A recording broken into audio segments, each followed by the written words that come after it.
വിസ്മയ, ഇതൊന്ന് ശരിയാക്കി. നോക്കട്ടെ. ആ,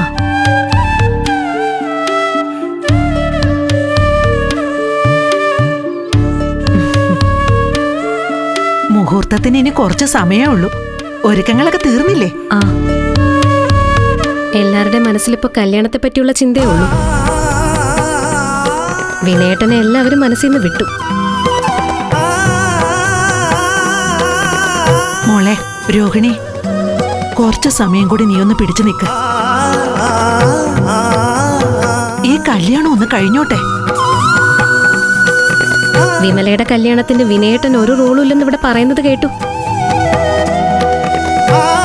ശരിയാ, വിസ്മയ തന്നെ എല്ലാം നടത്തുന്നത്. വിനയേട്ടന്റെ കയ്യിൽ കാശില്ലാതെ പോയെന്ന് വെച്ച് ഇതുപോലൊരു ചടങ്ങിൽ ആള് വേണ്ടെന്ന് വെക്കുന്നത് മോശം. വിനയേട്ടൻ ഇലഞ്ഞിക്കൽ വീട്ടിൽ ഇത്രയും സ്ഥാനമുള്ളെന്ന് ഇപ്പോഴാ എനിക്ക് മനസ്സിലായത്.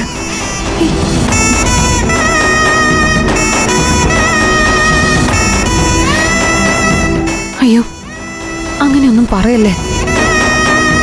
ആ വീണ ഇങ്ങനെ ഓരോ പൊട്ടത്തരങ്ങൾ പറഞ്ഞെന്ന് വെച്ച് ഞങ്ങൾ ആരും വിനയേട്ടനെ ഒരു ഇഞ്ച് പോലും കുറച്ച് കണ്ടിട്ടില്ല.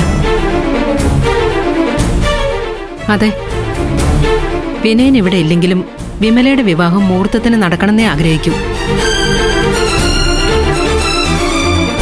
അത് നടത്തേണ്ടത് ഞങ്ങളെപ്പോലെ തന്നെ അവന്റെ ഉത്തരവാദിത്വം അല്ലേ? ഒപ്പം രോഹിണിയുടെയും. അത് വെറുതെ.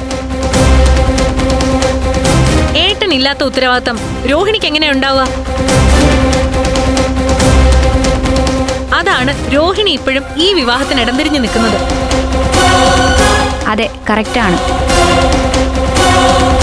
എനിക്ക് തോന്നുന്നത് കുഞ്ഞേച്ചി മുന്നിൽ നിന്ന് എല്ലാ കാര്യങ്ങളും ചെയ്യുന്നതിന്റെ കോംപ്ലക്സ് ആണ് ഏട്ടനെന്നാ. ഞാനില്ലെങ്കിൽ ഇലഞ്ഞിക്കൽ തറവാട്ടിലൊന്നും നടക്കില്ല എന്ന അഹങ്കാരത്തിൽ മാറി നിൽക്കുകയാണ് വിനയേട്ടൻ. വീണ്, നീ ഒന്ന് നാവ് അടക്കൂ.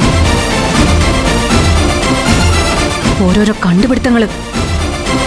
നീ എന്തിനാ കുഞ്ഞോളോട് ദേഷ്യപ്പെടുന്നത്?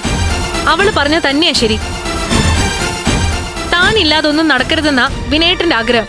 അതാ മതി. ഇനി വിനയേട്ടനെ പറ്റി രണ്ടാളും ഒന്നും പറയരുത്. കേട്ടു നിൽക്കാൻ എനിക്ക് പറ്റിയെന്ന് വരില്ല. ഞാനും പ്രതികരിച്ചെന്നിരിക്കും. രോഹിണി, എനിക്ക് വിനയേട്ടന്റെ മനസ്സ് മനസ്സിലാവാനോ അടുപ്പുണ്ടാവാനോ തുടങ്ങിയിട്ട് 2 വർഷം ആയിട്ടുള്ളൂ. നിങ്ങളൊക്കെ ഈ ജന്മം മുഴുവൻ ആ അടുപ്പ് അനുഭവിച്ചതല്ലേ? എന്നിട്ട് ഒറ്റ ദിവസം കൊണ്ട് എങ്ങനെയാ ഇങ്ങനെ തള്ളി പറയാൻ സാധിക്കുന്നെന്ന് എനിക്ക് മനസ്സിലാവാത്ത. ആരും ആരും തള്ളി പറയുന്നൊന്നുമില്ല. തൽക്കാലം എല്ലാവരും ഒന്നും മിണ്ടാതിരിക്കെ. ആരെങ്കിലും ഇവിടെ കയറി വന്നത് കേട്ടാ പിന്നെ ഇവിടെ മൊത്തം അതായിരിക്കും സംസാരം.